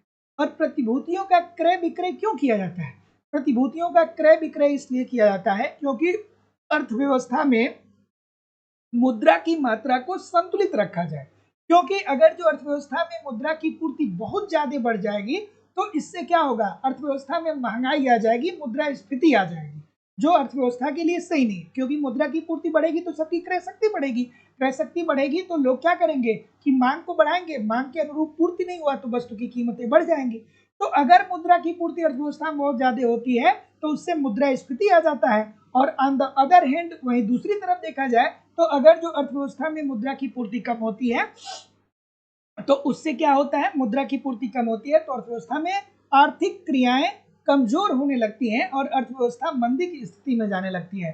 तो ऐसी स्थिति में केंद्रीय बैंक का ये कर्तव्य बनता है कि वो खुले बाजार के अंतर्गत प्रतिभूतियों का क्रय विक्रय करके वो क्या करे कि अर्थव्यवस्था में मुद्रा की पूर्ति को संतुलित रखे। तो देखिए, अगर जो केंद्रीय बैंक प्रतिभूतियों का क्रय कर रहा है, प्रतिभूतियों का क्रय कर रहा है, तो ऐसी स्थिति में केंद्रीय बैंक मुद्रा को रिलीज कर रहा है। अर्थात अगर जो प्रतिभूति क्रय हो रही है तो केंद्रीय बैंक क्या कर रहा है, मुद्रा को रिलीज कर रहा है। और जब मुद्रा को रिलीज कर रहा है तो क्रय करने से अर्थव्यवस्था में मुद्रा की पूर्ति बढ़ेगी, मुद्रा की पूर्ति बढ़ेगी। और वहीं अगर जो आरबीआई या अर्थात केंद्रीय बैंक प्रतिभूतियों का विक्रय कर रहा है, विक्रय कर रहा है, तो जब विक्रय करेगा तो जो खरीदेगा वो आरबीआई को पैसा देगा ना।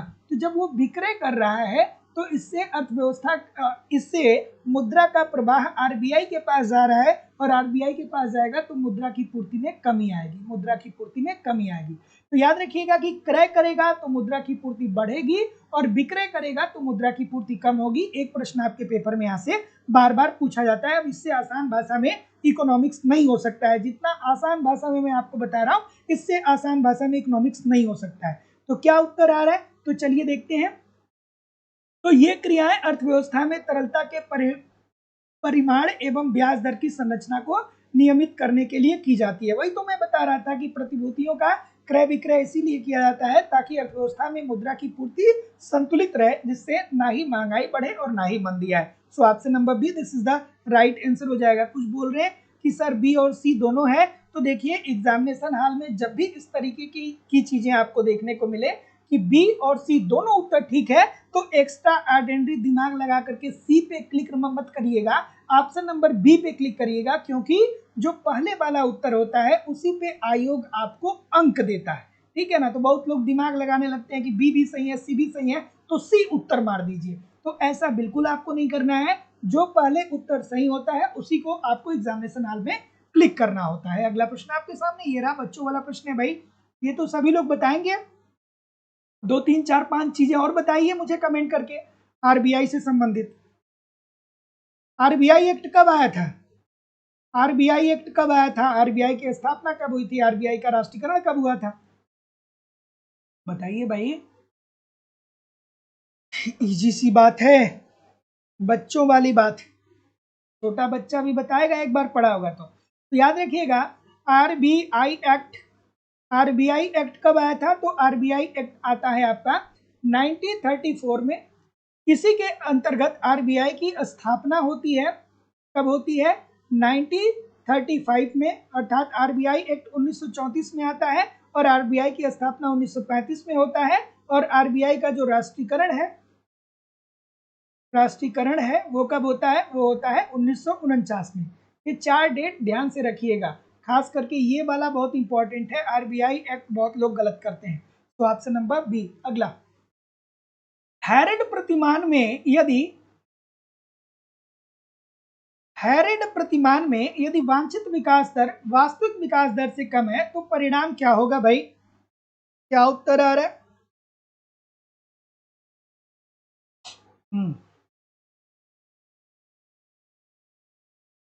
अब अगर जो आपने पढ़ा होगा हैरेड-डोमर मॉडल को तो आप कर पा रहे होंगे अच्छे से।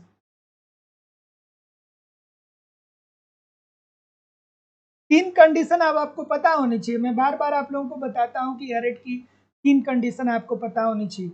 अब वो नहीं पता है तो थियरी पढ़िए भैया। ऑप्शन नंबर ए बोल रहे हैं सभी लोग, तो देखिए हैरेड प्रतिमान में यदि वांछित विकास दर वास्तविक विकास दर से कम होता है तो इसका परिणाम यह होता है कि अर्थव्यवस्था में महंगाई आती है, अर्थात मुद्रास्फीति आती है। पढ़े होंगे तो जानते होंगे, इजी सी बात। अगला प्रश्न कि निवेश दर 12% तथा जनसंख्या वृद्धि दर 2% दिए होने पे 3:1 का पूंजी उत्पाद अनुपात प्रति व्यक्ति आय वृद्धि दर होगा। अब देखिए ये प्रश्न आप इकोनॉमिक्स की कितनी भी थियरी कर लीजिए, अगर जो आप प्रैक्टिस नहीं करेंगे यहाँ पे तो पेपर में आप बहुत कंफ्यूज होंगे, आप उत्तर निकाल नहीं पाएंगे। अगर जो आपने जिंदगी में कभी इस प्रश्न को सॉल्व नहीं किया है एक बार तो फिर इसका उत्तर निकालना बहुत मुश्किल है। लेकिन अगर आपने एक बार मेरी क्लास को देखा है तो ये पेपर में ऑटोमेटिकली आपको समझ में आ जाएगा कि ये किस तरीके से इसका उत्तर निकालना है। तो इसलिए मैं बोलता हूँ कि यूट्यूब की क्लास तो छोड़िए ही, यूट्यूब और एप्लीकेशन पे दोनों जगह पढ़िए। अगर जो आपको वाकई में सीखने की इच्छा है, वाकई में आपको लगता है कि नहीं आप कुछ बेहतर करना चाहते हैं, तो आप दोनों जगह मुझे पढ़िए। एकदम पढ़ाई का एक पागलपन होना चाहिए कि भाई ठीक है पढ़ना है, कुछ भी हो जाए, 2 घंटे एप्लीकेशन पे पढ़ना है, 2 घंटे यूट्यूब पे पढ़ना है, कुछ भी हो जाए पढ़ना है। तो देखिएगा इकोनॉमिक्स का मजा आने लगेगा। और जब इकोनॉमिक्स का एक बार मजा आने लगेगा ना, तो सिलेक्शन हो भी जाएगा तो भी आप इकोनॉमिक्स पढ़ेंगे। क्योंकि हमने बहुत सारे लोगों को देखा है कि जो 90 साल के हो जाते हैं, 95 साल के हो जाते हैं, लेकिन फिर भी क्या करते हैं कि पढ़ाई में उनका इंटरेस्ट होता है, तो वो किताब रखे रहते हैं, किताबें पढ़ते रहते हैं। तो पढ़ाई का अपना एक अलग आनंद है। जब आप पढ़ते हैं तो दुनिया की सारी टेंशन से दूर होते हैं, दुनिया के सारे लफड़े से दूर होते हैं। तो पढ़ाई क्या है, ये बेस्ट चीज़ है ज़िंदगी में। पढ़ाई को कभी नहीं छोड़ना चाहिए। डजेंट मैटर कि आप क्या हो, कहाँ हो, कैसे हो, ये आपको क्या देती है, खुशी देती है। अगला प्रश्न बताइए। तो सबसे पहले तो आपको ये पता होना चाहिए कि विकास दर क्या होता है, ग्रोथ रेट क्या होता है। विकास दर का फॉर्मूला, विकास दर का फॉर्मूला क्या होता है, तो विकास दर का फॉर्मूला होता है निवेश दर, निवेश दर अपान पूंजी उत्पाद अनुपात, पूंजी उत्पाद अनुपात, निवेश दर अपान पूंजी उत्पाद अनुपात। अब देखिए निवेश दर कितना दिया गया है कि निवेश दर 12% है। निवेश दर कितना दिया गया है, 12% है। और जनसंख्या सॉरी जनसंख्या वृद्धि दर 2% है। और पूंजी उत्पाद अनुपात कितना दिया गया है, 3%। पूंजी उत्पाद अनुपात कितना दिया गया है, 3%। तो हमने विकास दर को निकाल लिया। विकास दर कितना आ रहा है, 4%। विकास दर कितना आ रहा है, 4%। अब आपसे पूछ रहा है कि प्रति व्यक्ति आय वृद्धि दर आपको निकालनी है। तो विकास दर तो आपने निकाल लिया, अब आपको प्रति व्यक्ति आय वृद्धि दर निकालनी है। तो प्रति व्यक्ति आय वृद्धि दर का फॉर्मूला क्या होता है, प्रति व्यक्ति आय वृद्धि दर, इसका फॉर्मूला क्या होता है, तो आर्थिक वृद्धि दर अपान जनसंख्या वृद्धि दर। लिख लीजिए कॉपी पेन हो तो, आर्थिक वृद्धि दर, आर्थिक वृद्धि दर अपान जनसंख्या वृद्धि दर, जनसंख्या वृद्धि दर। तो आर्थिक वृद्धि दर कितना निकाले थे, 4% निकाले थे। और जनसंख्या वृद्धि दर कितना दिया गया है, जनसंख्या वृद्धि दर 2% है, 4/2 अर्थात 2%। क्या होगी, प्रति व्यक्ति आय वृद्धि दर 2% होगी। तो जितने लोग भी ए बोल रहे हैं सभी लोग का उत्तर यहाँ पे एब्सोल्युटली 100% ठीक हो जाएगा। Option number A this is the right answer हो जाएगा। अगला है कि प्रबल प्रयास सिद्धांत किस अर्थशास्त्री के नाम से संकलित है।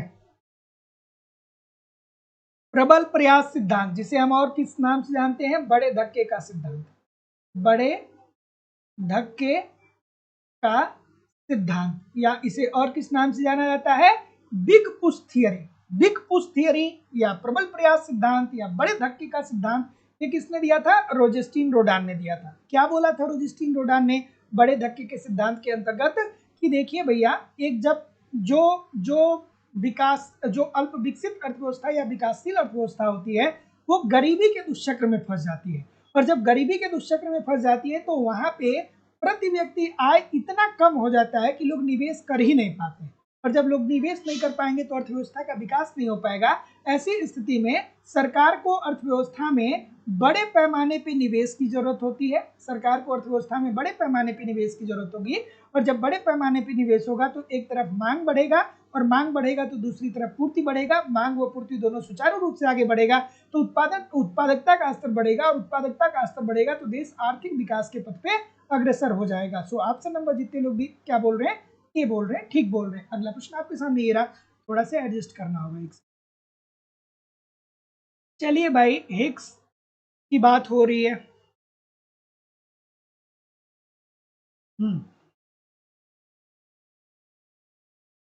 जे आर हिक्स के अनुसार दिए हुए पूंजी श्रम अनुपात पर तकनीकी को तटस्थ कहा जाता है यदि वह, अब अगर जो आपने हिक्स को पढ़ा होगा तो आप जानते होंगे, ठीक है,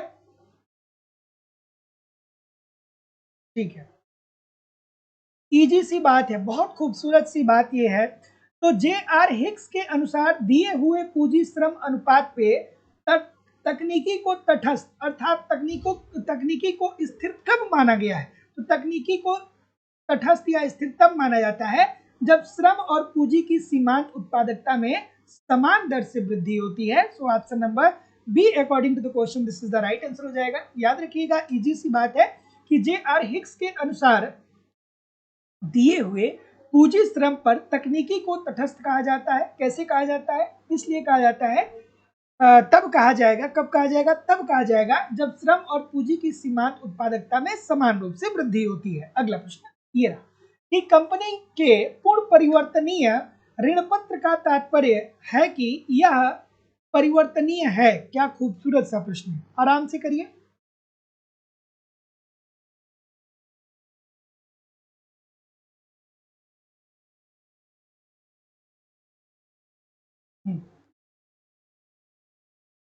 क्या बोल रहे हैं कि कंपनी के पूर्ण परिवर्तनीय ऋण पत्र का तात्पर्य है, तो जितने लोग भी ऑप्शन नंबर बोल रहे हैं सी, सभी लोग का उत्तर ठीक है कि कंपनी के पूर्ण परिवर्तनीय ऋण पत्र का तात्पर्य है कि वह कंपनी के शेयरों में परिवर्तनीय है। Option number C according to the question this is the right answer हो जाएगा। अगला प्रश्न है कि हिक्स हैंसन विश्लेषण जो निवेश बचत वक्र और तरलता मुद्रा पूर्ति वक्र और तरलता मुद्रा पूर्ति वक्र की सहायता से किया गया है, यह बताता है कि जिन दोनों बाजारों में एक साथ साम्य होगा वो कौन सा होगा। अब अगर जो आप हिक्स हैंसन को पढ़े होंगे तो जानते होंगे, नहीं पढ़े होंगे तो नहीं जानते होंगे, इजी सी बात। हिक्स हैंसन को पढ़े, कितने लोग पढ़े? ईमानदारी से बताइए, ईमानदारी से बताइए कितने लोग इसको पढ़े हुए हैं। चलिए थोड़ा सा आपको मैं हिंट भी दे दे रहा हूं। ये एलएम वक्र होता है, ये आईएस वक्र होता है। कमेंट करके बताइए कि एलएम वक्र कैसा होता है, ऋणात्मक की धनात्मक? आईएस वक्र कैसा होता है, ऋणात्मक की धनात्मक? प्रश्न पूछा जाता है, थोड़ा बताइए मुझे कमेंट करके सभी लोग, क्या उत्तर आ रहा है?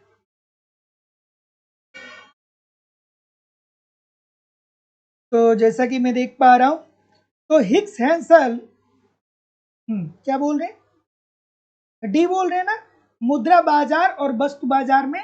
तो जितने लोग भी डी बोल रहे हैं सभी लोग का उत्तर यहाँ पे बिल्कुल ठीक हो जाएगा, ऑप्शन नंबर डी। तो हिक्स हैंसन विश्लेषण जो निवेश बचत वक्र और तरलता मुद्रा पूर्ति वक्र और तरलता मुद्रा पूर्ति वक्र की सहायता से किया जाता है, दो बार दे दिया गया है। यह बताता है कि जिन दोनों बाजारों में एक साथ साम्य होगा वो कौन कौन से बाजार होंगे, मुद्रा बाजार और वस्तु बाजार, ऑप्शन नंबर डी। अगला थोड़ा सा एडजस्ट करना होगा, इस प्रश्न का उत्तर करिए।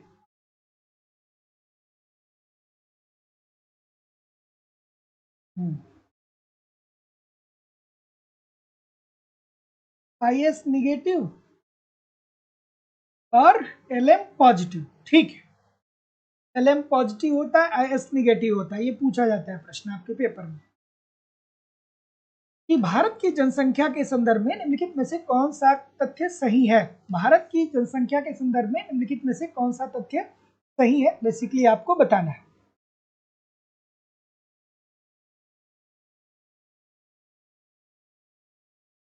ऑप्शन नंबर क्या बोल रहे हैं? ए बी सी डी, काफी विविधता आ रही है।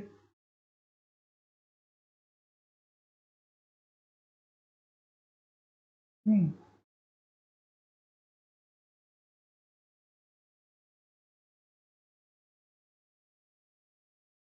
चलिए, तो देखिए इजी सी बात है, थोड़ा आराम से करिएगा कि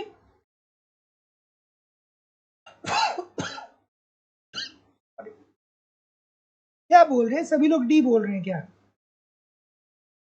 देखिए, जो 1981 से 1991 का दशक था उसमें जनसंख्या वृद्धि की दर में थोड़ी सी गिरावट आई थी। क्या आई थी? थोड़ी सी गिरावट आई थी, इसीलिए इसे जनसंख्या महाविभाजक वर्ष भी कहा जाता है। जनसंख्या में तो वृद्धि हो रही थी, डजेंट मैटर, लेकिन जितनी तेजी से पिछले दशकों में जनसंख्या बढ़ रही थी उतनी उससे कम तेजी में इसमें जनसंख्या वृद्धि हुई, इसीलिए इसे जनसंख्या महान विभाजक वर्ष भी माना जाता है। ठीक है, उसके बाद उसके बाद ये हो गया। फिर भारत की अभी भी आधी जनसंख्या निरक्षर है, तो ये बात तो बिल्कुल ठीक है भाई। अभी भी आप बिहार की की साक्षरता दर को देखिए, उत्तर प्रदेश की साक्षरता देखिए, ये तो कम ही है ना। बिहार में कितनी साक्षरता दर है, थोड़ा कमेंट करके बताइएगा सभी लोग। और जनसंख्या घनत्व बढ़ रहा है, बिल्कुल बढ़ रहा है भाई। अगर जो जनसंख्या बढ़ेगा तो भूमि की मात्रा, भूमि की लंबाई चौड़ाई तो नहीं बढ़ाई जा सकती है, लेकिन जब जनसंख्या बढ़ेगा तो घनत्व तो बढ़ेगा ही बढ़ेगा। तो ऑप्शन नंबर सी होना चाहिए ना, एक दो। स्त्री पुरुष अनुपात धीरे धीरे बढ़ रहा है। अभी आप इसको ऐसे नहीं कर सकते हैं, इसमें कुछ एरर है, या ऑप्शन नंबर इसका सी जो होगा वो राइट आंसर हो जाएगा, क्योंकि यहाँ पे ठीक से वो क्लेरिफाई नहीं कर रहा है। स्त्री पुरुष अनुपात धीरे धीरे बढ़ रहा है, इसका क्या मतलब? ठीक है, option number C this is the right answer हो जाएगा। अगला, सार्वजनिक क्षेत्र में विनिवेश की प्रक्रिया की गई। सार्वजनिक क्षेत्र में विनिवेश की प्रक्रिया,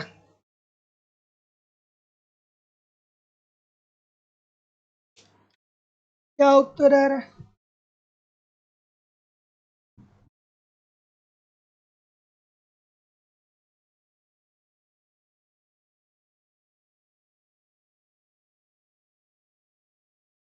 देखिए, जो जो 2011 की जनगणना थी ना, उसमें भारत की साक्षरता दर 74% थी, 74%। और ऑप्शन में कुछ इसमें एरर है, क्योंकि ये बहुत पहले का प्रश्न है और अब चीजें बदल गई हैं। अब तो 74% लगभग हो गया है ना साक्षरता दर। क्या उत्तर आ रहा है? सार्वजनिक क्षेत्र में विनिवेश की प्रक्रिया, जैसे सरकार कहती है ना कि हम विनिवेश कर रहे हैं, विनिवेश कर रहे हैं, इसका क्या मतलब होता है? विनिवेश कर रहे हैं इसका मतलब ये होता है कि सार्वजनिक उपक्रमों को बाजार को अनुशासन लाने के लिए उसकी कार्यकुशलता में सुधार लाना। जैसे आप देखते हैं कि रेलवे पहले क्या था, रेलवे पहले, अगर जो हम लोग 2014 से पहले की बात करें तो पूरा का पूरा ये कौन इसको कंडक्ट करता था? तो सरकार कंडक्ट करती थी, ठीक है, रेलवे सरकार के पास था। अभी भी रेलवे सरकार के पास ही है, लेकिन सरकार अब धीरे धीरे क्या कर रही है, विनिवेशीकरण कर रही है। अब सरकार रेलवे के प्लेटफॉर्म को क्या कर रही है, निजी हाथों में दे रही है। क्यों दे रही है? क्योंकि निजी हाथों में प्लेटफॉर्म जाएगा तो ज़्यादा स्वच्छ होगा, यात्रियों को ज़्यादा सुविधा मिल पाएगी।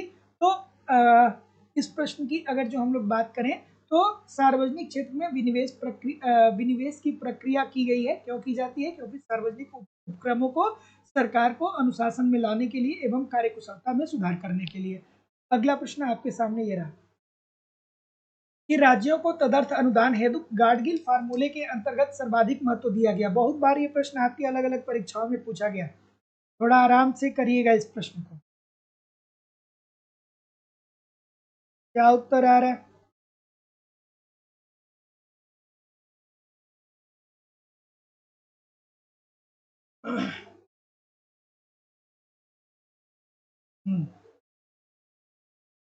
ए बी सी काफी उत्तर गलत भी आ रहा है। जनसंख्या होना चाहिए ना, क्यों गलत कर रहे हैं भाई? राज्यों को तदर्थ अनुदान है तो गाडगिल फार्मूले के अंतर्गत सर्वाधिक महत्व जो दिया गया था वो जनसंख्या को दिया गया था। और जनसंख्या को कितना महत्व दिया गया था? 60%। जनसंख्या को कितना महत्व दिया गया था? 60%। इसके बाद प्रति व्यक्ति आय, सिंचाई एवं ऊर्जा परियोजना पे विशेष ध्यान दिया गया था। और इस पे कितना, इसको कितना कितना महत्व दिया गया था? 10-10%, 10-10%। तो ऑप्शन नंबर, जितने लोग भी ए बोल रहे हैं ठीक बोल रहे हैं। तो याद रखिएगा, इजी सी बात है कि राज्यों को तदर्थ अनुदान हेतु गाडगिल फार्मूले के अंतर्गत सर्वाधिक महत्व जो दिया गया था वो जनसंख्या को दिया गया था। कितना? 60%।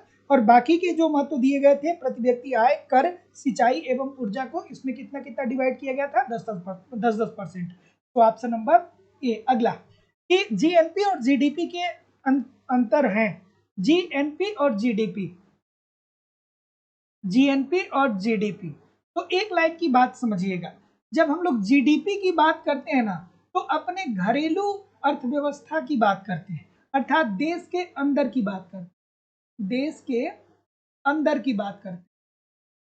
और जब जीएनपी की बात करते हैं तो इसमें देश के बाहर को भी सम्मिलित किया, देश से बाहरी जो आय अर्जित होता है उसे भी हम लोग सम्मिलित करते हैं, बाहरी आय को भी सम्मिलित करते हैं। ठीक है, सो इजी सी बात है। जब हम जीडीपी की बात करते हैं तो जीडीपी क्या होता है, किसी एक वित्तीय वर्ष में उस देश के अंदर समस्त वस्तुओं और सेवाओं का कुल मौद्रिक मूल्य होता है। तो जीडीपी की बात होती है तो देश के अंदर की बात होती है, लेकिन जब हम लोग जीएनपी की बात करते हैं तो इसमें विदेशों में रह रहे लोगों की जो आय होती है उसे भी शामिल किया जाता है, अर्थात जीएनपी और जीडीपी में अंतर विदेशों से शुद्ध साधन आय के बराबर होता है। Option number D. अगला है कि यदि सकल निवेश शून्य हो जाए तो निम्नलिखित में से कौन सा राष्ट्रीय आय को शून्य होने से रोकेगा। यह प्रश्न बहुत आसान है लेकिन बहुत बार अलग अलग परीक्षाओं में पूछा गया है। तो इजी सी बात है कि मान लीजिए कि कोई भी उत्पादक उत्पादन ना करे, निवेश का स्तर 0 हो जाए, फिर भी हमारी जो अर्थव्यवस्था है ना उसमें राष्ट्रीय आय शून्य नहीं होगा। क्यों नहीं शून्य होगा, क्योंकि हम उपभोग तो करेंगे ना, रोटी खाएंगे, चावल खाएंगे, दाल खाएंगे, तेल खाएंगे, सब्जी खाएंगे, और जब ये सब खाएंगे हम सबका उपभोग करेंगे तो थोड़ी बहुत तो आर्थिक क्रिया चलेगी ही चलेगी, और थोड़ी बहुत आर्थिक क्रिया चलेगी तो हमारा राष्ट्रीय आय शून्य थोड़ी हो जाएगा। ऑप्शन नंबर ए। अगला कि उदासीन बकरे एक दूसरे को क्यों नहीं काटते हैं भाई, उदासीन बकरे एक दूसरे को क्यों नहीं काटते हैं बताइए, उदासीन बकरे एक दूसरे को नहीं काटते हैं, क्यों नहीं काटते हैं बताइए। ठीक है, उदासीन बकरे एक दूसरे को नहीं काटते, बच्चों वाली बात है, छोटी सी बात है, बहुत आराम से आप इस प्रश्न का उत्तर कर सकते हैं। तो उदासीन बकरे एक दूसरे को क्यों नहीं काटते, इसलिए नहीं काटते हैं कि ये संतुष्टि के भिन्न भिन्न स्तर के जोतक होते हैं। तो ऑप्शन नंबर जितने लोग भी बी बोल रहे हैं सभी लोग का उत्तर ठीक है, बहुत बार इस प्रश्न को मैंने आप लोगों के सामने कराया है। Option number B. अगला है कि राष्ट्रीय आय के आकलन के लिए निम्नलिखित में से कौन सी विधि सर्वोत्तम है। राष्ट्रीय आय की आकलन की कौन सी विधि सर्वोत्तम है, आपको बेसिकली ये बताना है, बता दीजिए भाई क्या बोल रहे हैं।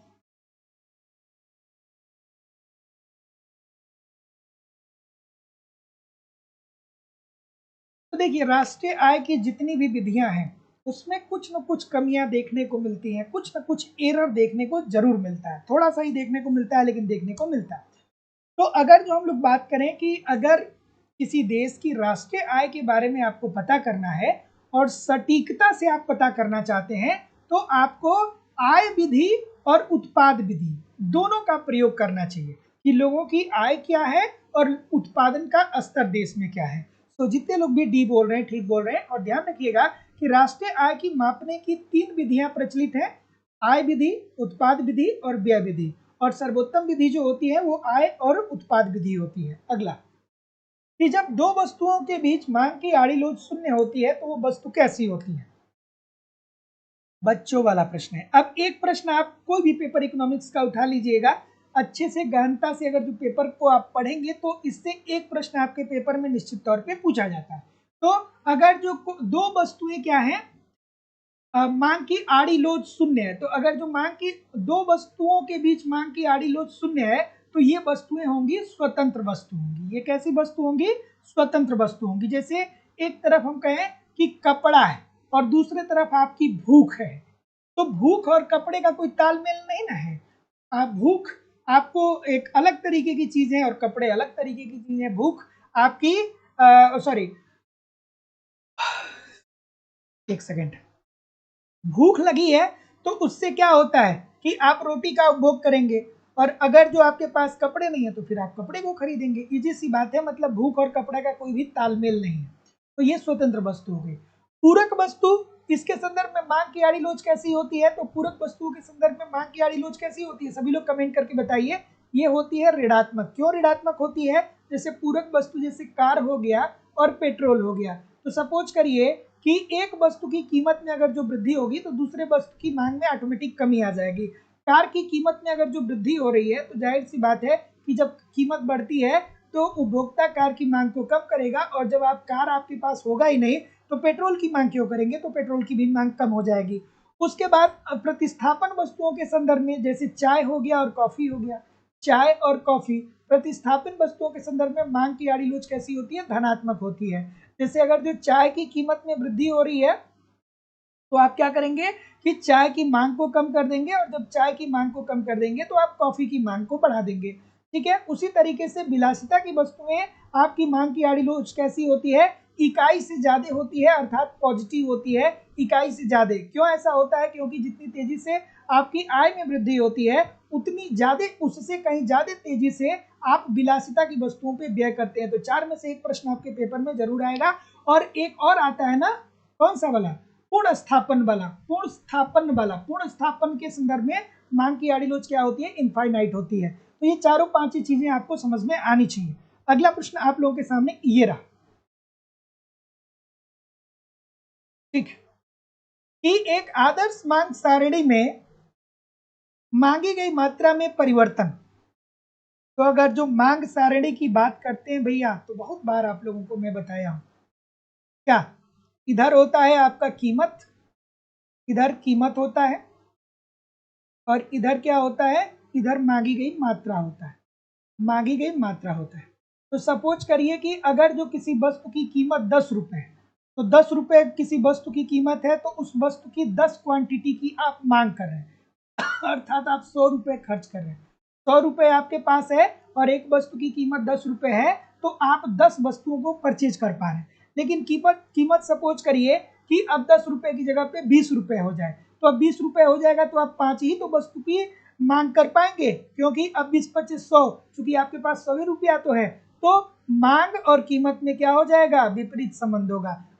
मांग व कीमत में क्या देखने को मिलता है, विपरीत संबंध देखने को मिलता है। तो जितने लोग भी ऑप्शन नंबर मूल्य के विलोम से बोल रहे हैं, सभी लोग का उत्तर यहाँ पे बिल्कुल ठीक हो जाएगा। Option number C according to the question this is the right answer हो जाएगा। अगला प्रश्न है कि उपभोक्ता संतुलन में कब होगा। अब आप जब इकोनॉमिक्स पढ़ते हैं तो एक उपभोक्ता का संतुलन पढ़ते हैं और दूसरा उत्पादक का, तो उत्पादक संतुलन में कब होता है, उत्पादक संतुलन में तब होता है जब उसे ज्यादा से ज्यादा लाभ मिले, ठीक है। और उपभोक्ता संतुलन में कब होता है, जब उसे ज्यादा से ज्यादा संतुष्टि मिले। तो उत्पादक को लाभ अधिकतम मिलना चाहिए और उपभोक्ता को संतुष्टि अधिकतम मिलना चाहिए। तो जितने लोग भी बोल रहे हैं कि दी हुई आय और कीमत पर उसको अधिकतम उपयोगिता प्राप्त हो, मतलब संतुष्टि प्राप्त, संतुष्टि का मतलब क्या हो गया, उपयोगिता। तो ऑप्शन नंबर डी। अगला प्रश्न ये रहा कि विक्रेता बाजार वह स्थिति है जिसमें विक्रेता बाजार कौन सी स्थिति होती है भाई, इजी सी बात है, विक्रेता बाजार। तो विक्रेता बाजार की वह स्थिति होती है जिसमें एक विक्रेता बाजार में वर्चस्व स्थापित करने में सफल होता है, ठीक है। अर्थात कोई विक्रेता है, उसकी वस्तु बड़ी विश्वसनीय है, लोग उसी की वस्तु को खरीदते हैं और किसी की वस्तु को नहीं खरीदते हैं, तो इसे ही हम बोलते हैं विक्रेता बाजार की स्थिति। तो विक्रेता बाजार वह स्थिति है जिसमें विक्रेता बाजार में वर्चस्व स्थापित करने में सफल होता है। अगला प्रश्न कि अन्य बातें समान रहने पे यदि सामान्य मूल्य स्तर 25% की और मौद्रिक मजदूरी 10% की वृद्धि होती है, तब वास्तविक मजदूरी लगभग कितना होगा। अब वास्तविक मजदूरी निकालने का आपको फार्मूला पता होना चाहिए। वास्तविक मजदूरी का फार्मूला क्या होता है, वास्तविक मजदूरी का फार्मूला सभी लोग लिख करके बताइए। वास्तविक मजदूरी इज इक्वल टू मूल्य स्तर माइनस मौद्रिक मजदूरी, यही तो होता है ना। चलिए अब बता दीजिए, तो यहाँ पे कितना दिया है कि मूल्य स्तर कितना है, मूल्य स्तर आपका 25% है और मौद्रिक मजदूरी कितना है, 10% है। इसका मतलब कि वास्तविक मजदूरी कितना आ जाएगा, 15 आ जाएगा। तो जितने लोग भी ऑप्शन नंबर डी बोल रहे हैं कि वास्तविक मजदूरी लगभग 15% घटेगी, सभी लोग का उत्तर बिल्कुल सही है। अगला प्रश्न है, आगे कोई भी प्रश्न नहीं है, सभी लोग कमेंट करके बताइए कि कितने प्रतिशत प्रश्न आपके सही हुए। और आप लोगों की इकोनॉमिक्स की जो दूसरी क्लास है वो लाइव स्टडी इलाहाबाद के मोबाइल एप्लीकेशन पे होती है, जहां पे आपको इकोनॉमिक्स के अलग अलग बैच देखने को मिलेंगे और अलग अलग बैचेज में आपको आपके सिलेबस के अनुसार एक रणनीति के तहत इकोनॉमिक्स के कंप्लीट कंटेंट सिंपल, सटीक और साधारण भाषा में कराए जा रहे हैं, ताकि कम समय में बेहतर ढंग से आप इकोनॉमिक्स को सीख पाए, समझ पाए और सफलता को सुनिश्चित कर पाए। जैसे कि आपको आपके सिलेबस के अनुसार कंप्लीट इकोनॉमिक्स की थियरी पढ़ाई जा रही है। इस थियरी पढ़ना बहुत जरूरी है। अगर सिंपल, सटीक, साधारण भाषा में एक क्रम से आप थियरी को समझते हैं तो बहुत सारे प्रश्न ऐसे होते हैं जो आप ऑटोमेटिकली सही करने लगते हैं, कोई कंफ्यूजन नहीं होता है। अदरवाइज अगर जो आपकी अच्छे से थियरी कंप्लीट नहीं है तो आपको समझ में ही नहीं आता है कि ये प्रश्न कहाँ से बन रहा है, किस यूनिट से बन रहा है, किस चैप्टर से बन रहा है। तो थियरी को जरूर पढ़िए। मेरे द्वारा ही एप्लीकेशन पे आपको कंप्लीट थियरी पढ़ाई जा रही है। अलग अलग बैच है और सभी बैच में आपके सिलेबस के अनुसार सारी चीजें कराई जा रही है, कंप्लीट थियरी पढ़ाई जा रही है। इसकी लाइव क्लास होती है। लाइव क्लास में नहीं जुड़ेंगे तो बाद में आपको रिकॉर्डेड क्लास मिल जाएगा, तो आप अपने समय के अनुसार कभी भी क्लास को देख सकते हैं। कंप्लीट यहाँ पे इकोनॉमिक्स का नोट्स भी दिया जा रहा है, मेरी खुद की हैंड राइटिंग का मैं आपको नोट्स दे रहा हूँ, ताकि आप एक तरफ थियरी पढ़िए, दूसरी तरफ नोट्स के माध्यम से रिवीजन करते रहिए। आपको यहाँ पे टेस्ट सीरीज भी दिया जा रहा है, टेस्ट जरूर दीजिए, देखिए गलती कहाँ पे हो रही, गलती क्यों हो रही है, उसमें सुधार करिए, फिर अगला टेस्ट दीजिए, जिससे आपकी एक्यूरेसी बेहतर हो पाए। प्रीवियस ईयर के क्वेश्चन पेपर भी दिए जा रहे हैं, डायरेक्टली इनडायरेक्टली बहुत सारे प्रश्न प्रीवियस ईयर से पूछे जाते हैं और करंट की भी क्लासेस आपको यहाँ पे देखने को मिलती है। मतलब सब कुछ प्रोवाइड कराना हमारी जिम्मेदारी है। बस आप ईमानदारी से पढ़िए ना, 1.5-2 घंटे एप्लीकेशन पे, 1.5-2 घंटे यूट्यूब पे पढ़िए ना, कहीं भी इधर उधर से कुछ भी आपको कलेक्ट करने की जरूरत नहीं होगी। लाइफ टाइम की वैलिडिटी के साथ एडमिशन फीस केवल और केवल 2000 रुपए है। तो जो लोग भी एडमिशन लेना चाहते हैं डिस्क्रिप्शन बॉक्स में जाइए, लाइव स्टडी इलाहाबाद के मोबाइल एप्लीकेशन का लिंक मिल जाएगा, एप्लीकेशन को डाउनलोड कर लीजिए और वहां से आप डायरेक्ट कोर्स को परचेज कर सकते हैं। अगर जो आप डायरेक्ट नहीं परचेज कर पा रहे हैं तो किसी भी इंक्वायरी के लिए आप मुझे इस नंबर पे कॉल कर सकते हैं या व्हाट्सएप मैसेज कर सकते हैं। आपको इकोनॉमिक्स के सभी बैच मिल जाएंगे, जैसे उत्तर प्रदेश में टीजीटी, उत्तर प्रदेश में PGT, GIC lecturer, LT grade. Bihar में आपको टीआरई का बैच मिल जाएगा, डीआरई 4.0 5.0 का बैच मिल जाएगा। बिहार में सेट का बैच मिल जाएगा। मध्य प्रदेश में वर्ग 1, मध्य प्रदेश में वर्ग 2, मध्य प्रदेश में वर्ग 3, मध्य प्रदेश में सेट के लिए आपको अलग अलग बैच मिल जाएंगे। उत्तराखंड में लेक्चरर, उत्तराखंड में एलटी ग्रेड, साथ ही साथ यूजीसी नेट, छत्तीसगढ़ में सेट, झारखंड में टीजीटी, झारखंड में पीजीटी, DSSB, अलग अलग राज्यों में असिस्टेंट प्रोफेसर, एमबीएस, केबीएस और अन्य परीक्षाओं के भी बैच आपको मिल जाएंगे। तो किसी भी इंक्वायरी के लिए आप इस नंबर पे कॉल या व्हाट्सएप मैसेज कर सकते हैं। So thank you very much everybody. मिलते हैं हम लोग कल एक नया उत्साह, नया एनर्जी के साथ। तब तक के लिए आप पढ़िए।